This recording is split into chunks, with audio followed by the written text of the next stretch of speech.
Hi. நல்லா இருக்கேன். நான் ஏதோ கனகான்னோன்னு கரகாட்டக்காரி கனகா வருவான்னு எதிர்பார்த்தா அந்த கெத்தை மெயின்டைன் பண்ணுறதுக்காக வந்து இந்த கெட்டப்பில் வந்து அப்படியே கனகாவா இருக்கீங்க. சரி, என்ன பண்ண போறீங்க இன்னைக்கு? ஸோ கெட்டப் பார்த்தவங்களுக்கு தெரிஞ்சிருக்கோம், அது கையில் லட்டியை பார்த்தாலே தெரிஞ்சிருக்கோம். தெரியுது. Police. So all the best, நல்லா பண்ணுங்க. தேங்க்யூ. என் பேர் கனகா, கான்ஸ்டேபிள் கனகா. எனக்கு என்னென்ன பிடிக்காதுன்றதை ஃபஸ்ட்டு நான் வந்து சொல்லிடுறேன். அதாவது ஹெல்மெட்டை வச்சுட்டே போடாமல் இருக்கிறது, ஹெட்லைட்டில் மாட்டு போகிறது, இதெல்லாம் வந்து எனக்கு சுத்தமாக பிடிக்காது. நீங்கள் பைக் வச்சுருக்கீங்களா? இல்லை, அவர் நிறைய வச்சிருக்காரு. சரி, ஓகே, நம்ம கான்செப்ட்குள்ளே வருவோம். காதல்ன்ற வார்த்தைக்கு எவ்வளோ பவர் இருக்குது தெரியுங்களா? எல்லா ஜீவராசிக்கிட்டையும் காதல் இருக்கு. முக்கியமாக இந்த மனுஷ பைபிள்கிட்ட கண்ணா அப்படின்னான் இருக்கு. உங்ககிட்ட கூட இருக்குல்ல? இருக்குது. இந்த காதல் அப்படிங்கிற வார்த்தை என்னை பொறுத்த வரைக்கும் நான் கவிதைன்னு தான் சொல்வேன். இப்படி இருக்கும்போது கழுதை அதுக்குன்னு எதுக்கு தனியாக கவிதையெல்லாம் எழுதிட்டு சொன்னால் அந்த காதலை வச்சு காமெடி பண்ணால் எப்படி இருக்கும் அப்படிங்கிறத வந்து நான் பண்ண போகிறேன். ஒரு காதலில் ஃபெயிலியர் ஆகி வேறப்பா அப்படி இருக்க ஒரு பையன் வந்து பண்ணால் எப்படி இருக்கும் அப்படிங்கிறது தான். ஹார்ட் அட்டாக் 65லேயும் வரும், 25லேயும் வரும். எமன் பார்த்து சிரிச்சா 65, பக்கத்தில் இருக்கிற உமனை பார்த்து சிரிச்சிங்க அலெக்சனா, கண்டிப்பாக உங்களுக்கு 25 தான். சாரி, உங்களுக்கு 45ல் மறந்துட்டேன் நான். ஸோ அதனால் வந்து பார்த்து இருந்துக்கோங்க. காதலுக்கு கூட மார்க் போட ஆரம்பிச்சிட்டாங்க எக்ஸாம் பேப்பரை விட. அதாவது பார்த்தீங்கன்னா சும்மா காதல் வச்சா ஆஃப் மார்க்கான், சுமாராக காதல் வச்சா ஃபுல் மார்க்கான். அப்போ உண்மையாக காதல் வச்சா என்ன மார்க்கு தெரிவிங்க அப்படின்னு கேட்டேன். சொன்னாங்க டாஸ் மார்க்குன்னு. ஸோ பாதி பைப்பிள்ளைங்க அங்கே தான் லைனில் நின்றுக்கிட்டு இருக்கு. சரி, அதான் பரவாயில்ல அப்படின்னு பார்த்தா இது ஒரு பழைய காமெடியாக இருக்குது, அட்ஜஸ்ட் பண்ணிக்கோங்க. அதான் என்ன பார்த்தீங்கன்னா கல்யாணத்துக்கும் வந்து லவ் மேரேஜ் அரேஞ்ச் மேரேஜுக்கு என்ன வித்தியாசம்னு கேட்டேன்.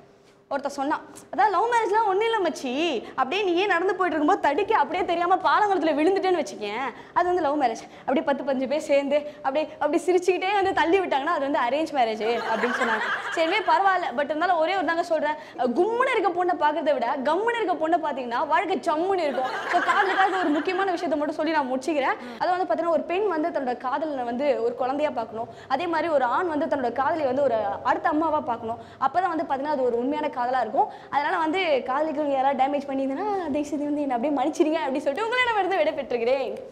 மூச்சு வாங்குமா முதல்ல. Very good Kanaka, very good. நீங்கள் ஒரு வித்தியாசமான ஒரு ஷோ பண்ணால் கரெக்டாக இருக்கும்னு நினைக்கிறேன். பெண் தற்காப்புக்காக நீங்கள் ஒரு ஷோ பண்ணுறீங்கன்னு வச்சுக்கோங்க. ஓகே, ஸோ அந்த ஷோ எப்படி ஹோஸ்ட் பண்ணுவீங்க? குயிக்காக பண்ணுங்கள் பார்ப்போம். பண்ணலாம், பட் நீங்கள் இங்கே வந்தீங்கன்னா இன்னும் நான் அடி வாங்கணுமா? நல்லா இருக்கு. வரேன் போட்டாங்க. நேயர்கள் அனைவருக்கும் வணக்கம். உங்கள் எல்லாரையும் சந்திக்கிறதுல ரொம்ப சந்தோஷமா இருக்கு. ஸோ இன்னைக்கு நம்ம நிகழ்ச்சியில் வந்து பார்த்தீங்கன்னா பெண்கள் பாதுகாப்பு அதை பற்றி தான் பேசிகிட்டு இருக்கோம். அதாவது ஏன் பெண்கள் பாதுகாப்பு அப்படின்னு சொல்கிறாங்கன்னு பார்த்தீங்கன்னா, இந்த ஆம்பளைங்களாம் வந்து பார்த்தீங்கன்னா காட்டெருமை மாதிரி இருப்பாங்க. ஸோ பெண்கள்லாம் வந்து பார்த்தீங்கன்னா குருவிங்க மாதிரி இருப்பாங்க. ஸோ இந்த காட்டெருமைங்க கிட்ட குருவி என்ன ஆகும்? எக்ஸ்கியூஸ் மீ, காட்டெருமை ஒத்துக்கலாம், அது என்ன குருவி? இப்படிப்பட்ட ஒரு குருவி நான் பார்க்கலாம், வவ்வால் தான் தெரியுது எனக்கு. அது அப்படி இல்லை, இது கொஞ்சம் வளர்ந்த குருவி அப்படிதான் இருக்கும், பெருத்த குருவியா இருக்கு. ஸோ இவரை வச்சுதான் வந்து பார்த்தீங்கன்னா அந்த தற்காப்பு எப்படி அப்படிங்கிறத வந்து காட்ட போகிறோம். ஸோ வந்து நீங்கள் மைக் வரமா வச்சுருங்க, ஏன்னா டேமேஜ் ஆனால் அதுக்குலாம் எனக்கு காசு கொடுக்க முடியாது. இல்லை, நான் மைக்கை கையில் தற்காப்புக்காக தான் வச்சிருக்கேன். சரி, ஓகே. அதாவது வந்து ஒருத்தர் வந்து இப்போ உங்களை அட்டாக் பண்ண வராருன்னு வச்சுக்கோங்களேன், அது எப்படி நீங்கள் தடுக்கணும் அப்படிங்கிறத வந்து சொல்ல போகிறேன். நீங்கள் வந்து இப்போ அட்டாக் பண்ண வர போறீங்க. ஓகே, நான் எப்படி அட்டாக் பண்ணனும் அதையும் சொல்லுங்க. சோ நீங்க அட்டாக் பண்ண வந்தீங்கன்னு வெச்சுவாங்களா, அப்படியே ஒண்ணுலங்க இப்படி கையை தட்டி விட்டு இப்படி ஆஃப் பண்ணிடணும், அவ்வளவுதான். சோ இது ஒரு பயங்கரமான தற்காப்பு, சரிங்களா? இது மட்டும் இல்லாம வந்து பாத்தீங்கன்னா அடுத்த 4 பேருக்கு ஜட்ஜ் பண்ற அளவுக்கு அது உயிரை கொடுத்தீங்கன்னா, அதாவது ஒரு பையனை கூப்பிட்டு வச்சு பங்கம் பண்றதை தவிர வேற எதுவும் பண்ண மாட்டீங்க இவ்வளவு பெண்கள். ஆக்சுவலி வந்து பாத்தீங்கன்னா பெண்களுக்கு தான் பாதுகாப்பு ரொம்ப முக்கியம் அப்படிங்கிறது வந்து எல்லாம் சொல்றாங்க. முக்கியமா சொல்ல போனா ஆண்களுக்கு ரொம்ப முக்கியம் தான். பிகாஸ் வந்து இப்ப பெண்கள்லாம் வந்து சாதாரணமா கிடையாது, பயங்கர வயலண்டா இருக்காங்க. சோ ஆண்கள் பத்திரமா இருந்துக்கோங்க அப்படின்றத நிகழ்ச்சி மூலமா சொல்லிக்கொண்டு உங்களை விடைபெறுவது உங்கள் கனகா. Super Kanaka, super. பிரியமா பேசுகிற பிரீத்தி மேடம் அவர்களுக்கும், அன்பா கமெண்ட் சொல்கிற அலெக்ஸ் ப்ரோ அவர்களுக்கும் வணக்கம். வணக்கம். நான் வந்து இன்னைக்கு சிங்கம் படத்துலேருந்து தப்மாஷ் பண்ண போகிறோம். ஸோ எனக்கு சப்போர்ட்டிங் ஆர்டிஸ்ட்டாக யுவராஜ் பண்ண போகிறாரு. ஸோ எங்களோட ஆக்டிங் வந்து அது மூலயமா காட்டலான்னு இருக்கும். பார்த்துட்டு உங்களோட ஃபீட்பேக் சொல்லுங்கள். யோ, கள்ளச்சாராய கேஸ் போட்டிருக்கீங்க, கள்ளச்சாராய காய்ச்சறதுக்கு இது என்ன வில்லேஜா? என்னது கள்ளச்சாராயம்? என்ன வில்லேஜ்ல வச்சு காய்ச்சுவாங்களா? வில்லேஜ்ல என்ன அவ்வளவு கேவலமா போச்சா? காய்ச்சல் முடிவு பண்றா எங்க வேணாலும் காய்ச்சுவான், எதுல வேணாலும் காய்ச்சுவான். சிட்டில வச்சு காய்ச்சும் போது அவ்வளவு காய்ச்ச வெளியில அடிக்க வச்சிருக்கா, இல்ல நீ ஸ்டேஷன் பின்னால உட்கார்ந்து எல்லாத்தையும் காய்ச்சி அடிக்க வச்சு போனியா? யார்கிட்ட பேசுறேன்னு தெரிஞ்சுதான் பேசுறியா? தெரியுமே. அரெஸ்ட் பண்றதுக்கு முன்னால அக்யூஸ் வெளியில விட சொல்றியா? நீ எல்லாம் ஒரு அசிஸ்டன்ட் கமிஷனர். தப்பு பண்ற எவனாவது அவனை பிடிக்கணும், மிதிக்கணும், அரெஸ்ட் பண்ணணும். அதுக்கு பதவியோ பவரோ முக்கியம் இல்ல, பலம் தான் முக்கியம். தூத்துக்குடி மாவட்டத்துல மொட்டை பட்டிக்காட்டுல டொக்கு போலீஸ் ஸ்டேஷன்ல எஸ்ஐயா குப்பை கொட்டிருந்த நீ என்ன எடுத்து பேசுறியா? தூத்துக்குடி மாவட்டத்துல மொட்டை பட்டிக்காட்டுல தாமிரபரணி ஆத்துல குடிச்சிருந்த எனக்கும் சரி, சென்னை சிட்டில கூவாத்து நாத்தத்துல கேவலமா வாழ்ந்துட்டு இருக்க உனக்கும் சரி, எல்லாருக்கும் காக்கி ட்ரெஸ் கொடுத்திருக்காங்க. எல்லாரும் சிங்கத்தை நெத்திலையும் தோல்லையும் தான் வச்சிருப்பாங்க. நான் என் நெஞ்சில வச்சிருக்கேன். நீ ஏசி, அதனால உனக்கு ஏசி போட்டணும். நான் ஏசி இல்ல, அதனால எனக்கு ஏசி போட தரும். அவ்வளவுதான் உனக்கு எனக்கு வித்தியாசம். என்ன சஸ்பெண்ட் பண்ணுவியா டிஸ்மிஸ் பண்ணுவியா படிங்க 5000 ரூபாய் இருந்தா காய்கறி கடை வைப்பேன் 50000 ரூபாய் இருந்தா மளிகை கடை வைப்பேன் 5 லட்சம் இருந்தா டிபார்ட்மெண்ட் ஸ்டோர் வைப்பேன் எவங்கிட்டயும் கை நீட்டி 10 பைசா வாங்குற அவசியமும் கிடையாது எவன் முன்னாடி அனாவசியமா புடிச்சு நிக்கிற தேவையும் கிடையாது வெளியே போயா ஜாமீன் இது என்னோட கண்ட்ரோல்ல இருக்கிற one of the police station உன் கண்ட்ரோல் இருக்கிற one of the police station இருக்கலாம் இது ஏன் கண்ட்ரோல் இருக்கிற one and only police station எவன் வந்து என் இடத்துல அனாவசியமான வேலை செய்ய விடாம தடுத்தாலும் சரி கொடால உருவிடுவேன் என்னையா அவனுங்களை விட்டுன்னு சொன்னாங்கல்ல நீ கேட்க மாட்டேன்ட்டல்ல இப்போ கேடு கட்ட பயலுவ ஸ்டேஷனை உடைச்சிட்டு தப்பிச்சு போயிட்டானுவ அதான் பெரிய மனுஷங்க சொன்னா சின்ன பயலுவ கேட்கணும் டிபார்ட்மெண்ட்டும் பப்ளிக்கும் நேத்து நடந்த கலவரம் சகாயத்துக்காக நம்பிட்டு இருக்கு அந்த நாடகம் இன்டர்நேஷனல் கிரிமினல் ட்ரக் டீலர் உனக்கு கிலோ கணக்குல பிரவுன் சுகர் சப்ளை பண்ணிட்டு இருக்கிற டேனிக்காக தாங்கிறது எனக்கு தெரியும் என்ன டேனி பேர் சொன்ன உடனே வள வளன்னு வசனம் பேசுற நாக்கு வலு வலுன்னு கொளருது பாய் நீ அத்து மீறிட்ட என் தன்மானத்தை சீண்டி பார்த்துட்ட போலீஸ் வேலை எனக்கு தெய்வம் மாதிரி போலீஸ் ஸ்டேஷன் எனக்கு கோவில் மாதிரி அதை இடிச்சிட்டல நீ சட்டத்தை உடைச்சு டேனியை தூக்கிட்டு போயிருந்தோட நான் கவலைப்பட்டிருக்க மாட்டேன் என் ஸ்டேஷனை உடைச்சு தூக்கிட்டு போயிட்டல அதாயா அவன் பாஸ் பண்ண டிபார்ட்மெண்ட் ஃபைல்ல வைக்காம பத்திரமா என் பாக்கெட்ல வச்சிருக்கேன் ராணாந்தர சிங்கம் டேனி வெடிகுண்டு மாதிரி தோட நினைச்ச வெடிச்சு செதறிடுவேன் வெடிக்கிறதுக்கும் செதறதுக்கும் தீய வச்ச உடனே இலக்கலாம பாஞ்சு தீஞ்சு போற தீபாவளி ராக்கெட் நினைச்சியா ஊரு விட்டு ஊரு நாடு விட்டு நாடு கண்ட விட்டு கண்ட குறிக்கோளோட பாஞ்சு குறி வச்சு தாக்குற அந்த ஆப்பிரிக்கா குரங்கு எங்க போனாலும் அவனை தூக்கிட்டு வந்து தொழுத்துல கட்டாம விட மாட்டேன்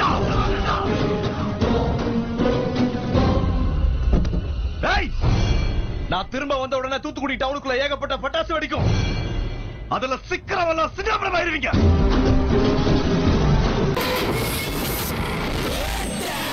ஒரு தவறு செய்தால்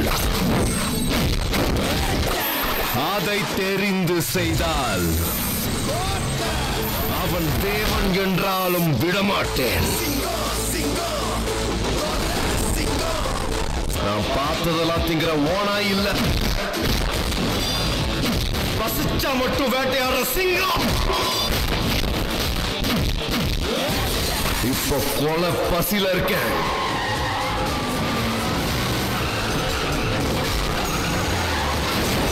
எது கிடைச்சாலும் வேட்டையாடுங்கிற வெறியில இருக்கேன் எதிரில எவன் வந்தாலும் ஏறி மிதிச்சுட்டு போயிட்டா இருப்பேன்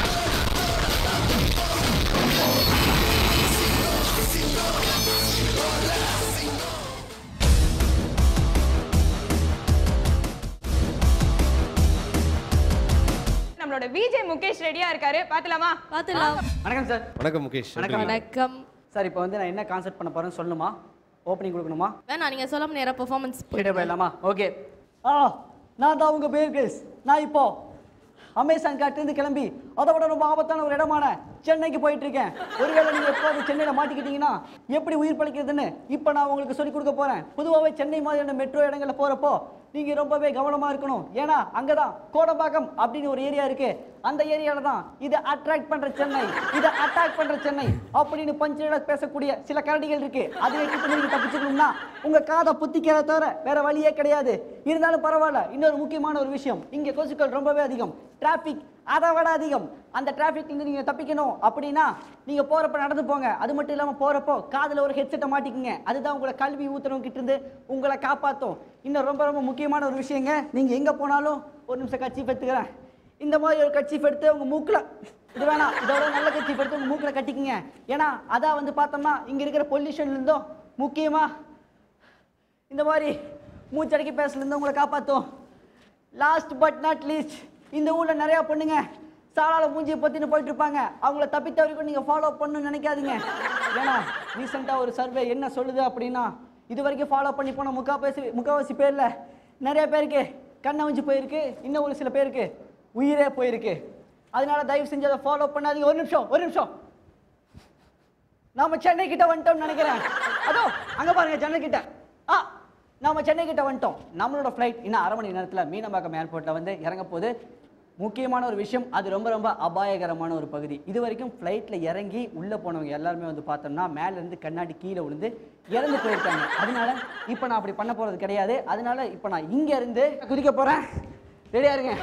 நீங்களும் சேர்ந்து குதிங்க. வாங்க.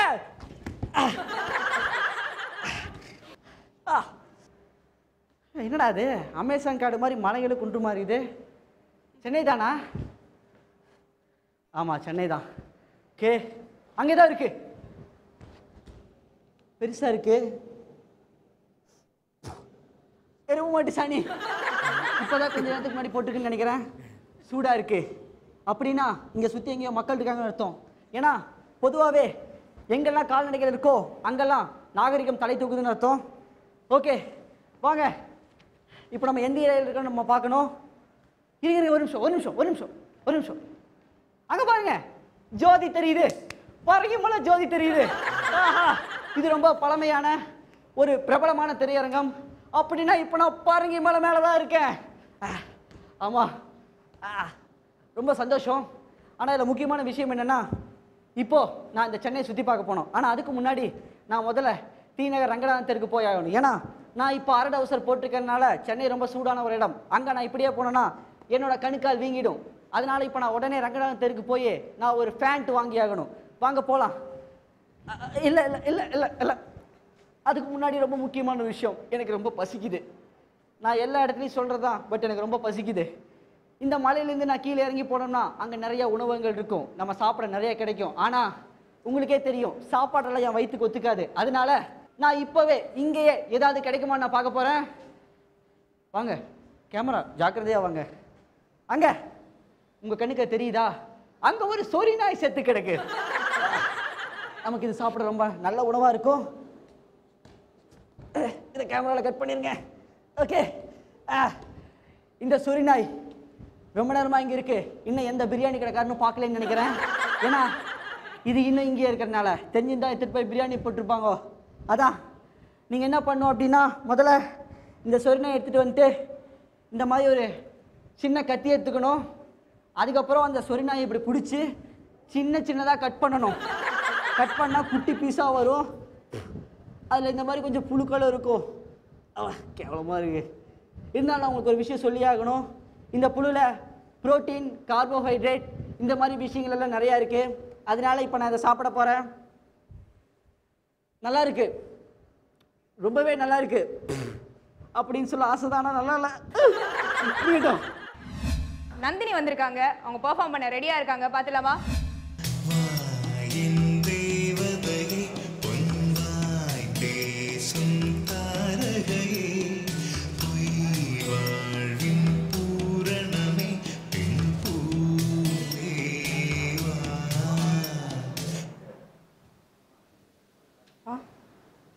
என்னை மன்னிச்சிடுங்கப்பா, நான் உங்களை பார்க்க கண்டிப்பாக வருவேன். திவ்யாவுக்கு கால் பண்ணி பார்க்கலாம். Hello hello Divya. ஹலோ யார்? நான் ஹலோ யார் பேசுகிறீங்க? நான் நந்தினி பேசுகிறேன். ஹலோ அக்கா. அக்கா நீ இவ்வளோ நாளாக எங்கக்கா இருந்த? நீ போய் 5 மாதம் ஆச்சு. உன்னை எங்கெங்கெல்லாம் தேடணும் தெரியுமா? நீ போய் என்ன நடந்துச்சு தெரியுமா? அக்கா சரி அதெல்லாம் விடு, நீ எப்படி இருக்க? மாமா உன்னை நல்லா பார்த்துக்கிறாரு அக்கா. அப்புறம் அக்கா. திவ்யா நான் நல்லா இருக்கேன். அதை விட அப்பா எப்படி இருக்காரு? இந்த ஒரு விஷயத்துக்காக அவரை மதிக்காமல் எதிர்த்துட்டு நான் வீட்டை விட்டு வெளில வந்தேன். ஆனால் இப்போ யாரை பார்த்தாலும் எங்கே பார்த்தாலும் அப்பாவை பார்க்குற மாதிரியே இருக்குது திவ்யா. அவருக்கு என் மேலே கோவம் போயிடுச்சா? நான் ஒன்று கேட்கட்டுமா திவ்யா? அக்கா சொல்லுக்கா. நான் உங்களெல்லாம் வீட்டில் வந்து பார்க்கலாமா? அக்கா என்னக்கா கேட்குற? இது உன் வீடு, நீ எப்போ வேணா வரலாம். வாக்கா, நாளைக்கே வா. ஹலோ அக்கா. அப்புறம் உங்ககிட்ட திவ்யா நான் நாளைக்கு வீட்டுக்கு வந்து உன்னை பார்க்குறேன். இல்லை அக்கா அது மட்டும் இல்லை, அப்பா காலில் விழுந்து கதறி அழுகணும், அப்போ தான் என் மனசு கொஞ்சமாவது ஆறும் திவ்யா. இல்லைக்கா நான் சொல்கிறது கொஞ்சம் கேளு. அப்பா நான் வச்சிடுறேன், நாளைக்கு வரேன். இல்லைக்கா. குட்டி பாப்பா, நாளைக்கு நீயும் நானும் உங்கள் தாத்தாவை பார்க்க ஊருக்கு போகிறோம். அவர் உன்னை ரொம்ப நல்லா பார்த்துப்பாரு. உன்னை மட்டும் அவர் நாளைக்கு பார்த்தாரு ரொம்ப சந்தோஷப்படுவார். அது மட்டும் இல்லாமல் உன்னால் அம்மாவையும் மன்னிச்சிடுவார். சரி இப்போ நீங்கள் சமத்தா தூங்குங்க. நாளைக்கு நம்ம போய் தாத்தா பாட்டி சித்தி எல்லாரையும் பார்க்கலாம். ஓகே? தெய்வங்கள் எல்லாம் தோற்றே போகும் தந்தை அன்பின் முன்னே தாலாட்டு பாடும் தாயின் நந்தும் தந்தை அன்பின் பின்னே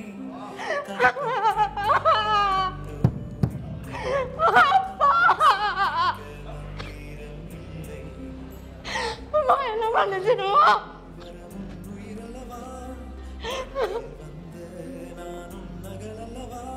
உங்ககிட்ட மன்னிப்பு கை கொடுத்தாங்க.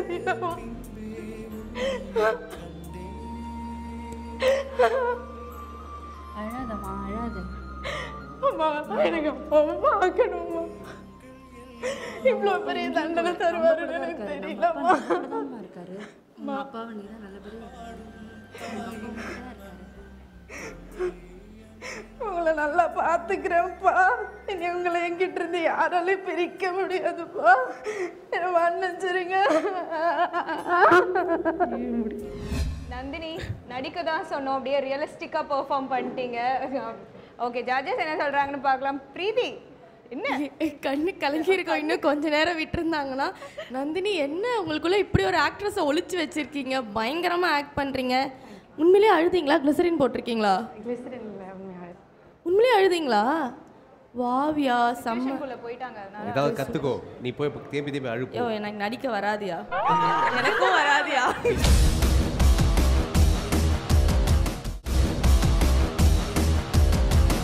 ஸோ அடுத்ததா லெட்ஸ் வெல்கம் YM14 ரியாஸ். என்ன பண்ண போறீங்க ரியாஸ்? காலையில் ஒன்று நினச்சேன், அப்புறம் போக வேற ஒன்று மாற்றினேன். அப்புறம் நீங்கள் எல்லாரும் ரொம்ப இறங்கி ரொம்ப டல்லாக இருப்பீங்களோ அப்படின்னு ஒரு பயம் வந்துருச்சு. ஸோ அதான் மிமிக்ரி பண்ணலாம்னு நினச்சேன், திரும்ப பீட் பாக்ஸ் வேறு மாதிரி பண்ணலாம்னு நினச்சேன். ஓகே வேண்டாம், நேராக ஹோஸ்ட்டே பண்ணிடுறேன். பட் வந்துட்டு ஒரு டிஃப்ரெண்ட்டான ஏதோ கான்செப்ட் மாதிரி வச்சு பண்ணுறேன். ஓகே, முடிஞ்ச அளவுக்கு இது நீங்கள் எப்படி சில படங்களை வந்துட்டு எதிர்பார்ப்பே எல்லாம் போய் பார்ப்பீங்க அப்படிங்கிற மாதிரி. சரியா? இப்போ நீங்கள் யாருமே டல்லாக இல்லை, ஃப்ரெஷ்ஷாக இருக்கீங்க, ஃப்ரெஷ்ஷாக பாருங்க. Okay okay, all the very best. Okay Riyaz, all the best. Okay, hello, hi everyone. இப்போ நீங்கள் பார்க்க போகிறது செலிபிரிட்டி ரியாலிட்டி ரேஸ் ஷோ. அது என்ன ரேஸ் ஷோன்னு பார்க்குறீங்களா? செலிபிரிட்டிஸ் எல்லாரும் ஒவ்வொருத்தங்களா ரேஸ் பண்ண போகிறாங்க. அந்த வகையில் இது ஒன்றும் பைக்ஸ் மட்டும் போகிற ரேஸ் இல்லை, கார்ஸ் மட்டும் போகிற ரேஸ் இல்லை, ஹெலிகாப்டர்ஸ் மட்டும் போகிற ரேஸ் இல்லை. அது என்ன ஹெலிகாப்டர்னு பார்க்குறீங்களா? நான் கொஞ்சம் டிஃப்ரெண்ட் அந்த சவுண்ட் எஃபெக்ட்டும் சேர்த்து பண்ணலாம்னு நினச்சேன். ஸோ அதனால் வந்து இப்போ அட் அ டைமில் பைக், கார், ஹெலிகாப்டர் மூணுத்துக்குமே ரேஸ் நடக்க போகுது. ஓகே, இந்த மூணு இது ஓட்ட போகிற அந்த மூணு செலிபிரிட்டிஸ் யார்? ஃபஸ்ட்டு சூர்யா சார், நீங்கள் என்ன ஓட்ட போகிறீங்க? ஹாய், பேசிக்கலி நம்ம வாட்ச் மெக்கானிக். எனக்கு இதெல்லாம் சர்வசாதாரணம். சார் நீங்கள் ஆக்சுவலாக பைக் ஓட்ட போகிறீங்க, உங்களுக்கு எதுக்கு வாட்ச் மெக்கானிக்? நான் பைக்கில் உள்ள ஸ்பீட் மீட்டர் பார்த்து டைம் சொல்லுவேன். ஓகே சார், உங்களை நான் கேட்டது ரொம்ப ரொம்ப தப்பு, நீங்கள் போய் பைக்கில் உட்காருங்க. அடுத்ததாக சிம்பு, நீங்கள் தான் ஹெலிகாப்டர் எடுத்துருக்கீங்கன்னு நினைக்கிறேன். அதாவது நான் எதுவுமே இப்போ பேச விரும்பல, நான் பேசினாலும் ஏதாவது ஏட கூடமா இரு, தயவு செஞ்சு நீங்கள் கேமரா கட் பண்ணிரு. ஓகே, நீங்கள் ரொம்ப டென்ஷனாக இருக்கீங்க. ஓகே, இப்போ காரை சூஸ் பண்ணியிருக்கிறது யாராக இருக்கும்னு எனக்கு தெரியல. என் வாழ்க்கையில் ஒவ்வொரு நாடும் ஒவ்வொரு நொடியும் ஏன் நானா செதுக்குனதுடா. தலை தலை நீங்கள் தான் தலை கார் எடுத்துருக்கிறீங்க. இப்போ நீங்கள் ரேஸ் ஆரம்பிக்கிறதுக்கு முன்னாடி யார் ஜெயிக்க போகிறான்னு எனக்கு ஒரு சின்ன கெஸ் வந்துருச்சு. இருந்தாலும் இப்போ ரேஸ் ஆரம்பிக்கிறதுக்கு முன்னாடி ஆளாளுக்கு நீங்கள் பைக்கை, கார், ஹெலிகாப்டர் முடிச்சு ஸ்டார்ட் பண்ணிடுறீங்களா? ஓகே சூர்யா சார், உங்களோட பைக்கை நீங்கள் ஸ்டார்ட் பண்ணுங்க. ஓகே தலா, நீங்கள் காரை ஸ்டார்ட் பண்ணுங்க. Super sir. அடுத்து சிம்பு, நீங்கள் ஹெலிகாப்டர் ஸ்டார்ட் பண்ணுங்க. ஓகே, இப்போ எல்லாரும் அவங்க வண்டியை ஸ்டார்ட் பண்ணிட்டாங்க. இப்போ நம்ம சின்ன கமர்ஷியல் பிரேக். இது நீ ஸ்டார்ட் பண்ணுறதுக்கு முன்னாடியே சொல்லியிருந்தேன்னா பெட்ரோலாக என்ன சேவ் பண்ணியிருப்பல. தலை நீ கரெக்டாக பேசுவ தலை, சூப்பர் தலை. இப்போ நம்ம ஸ்டேட்டை ரேஸ்க்கு போயிடலாம். ஓகே, ரெடி ஸ்டார்ட் 1 2 3 சொன்னதும் இப்போ ரேஸ் ஸ்டார்ட் ஆக போகுது. Okay, ready start 1 2 3.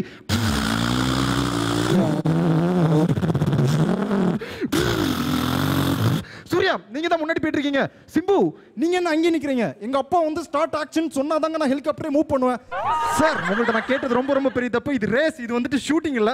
ஓகே தலை, இது என்ன தலை? நீங்க சூர்யா ஃபர்ஸ்ட் போயிட்டு இருக்காரு, நீங்க சும்மா பின்னாடி நின்று இருக்கீங்க. This is my game. அடிச்சாரு பாருங்க தலை, தலை தலை தாங்க வின் ஆயிட்டாருங்க தலை. வெயிட் அ மினிட், எனக்கு ஏதோ ஒரு மெசேஜ் வருது.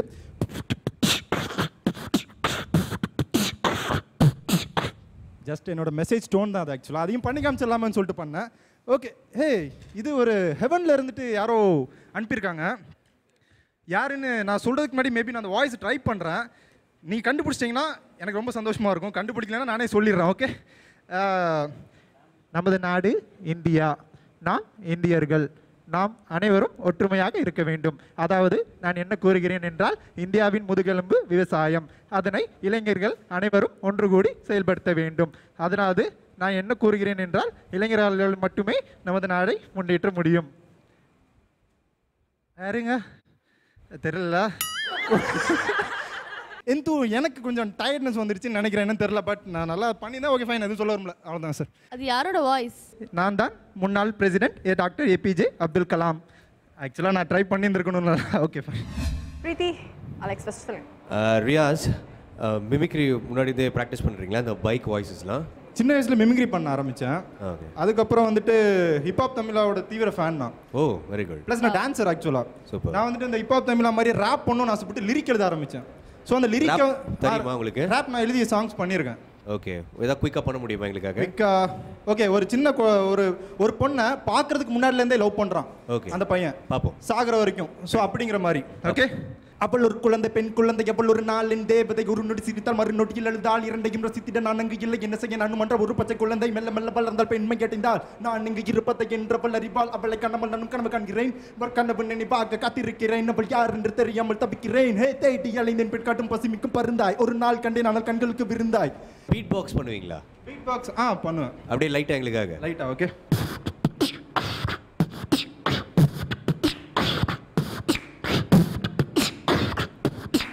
You want to listen something different?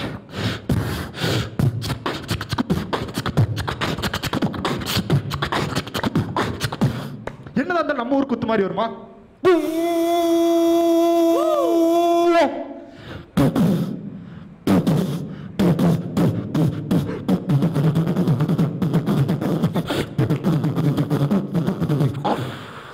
Super Priya, super super.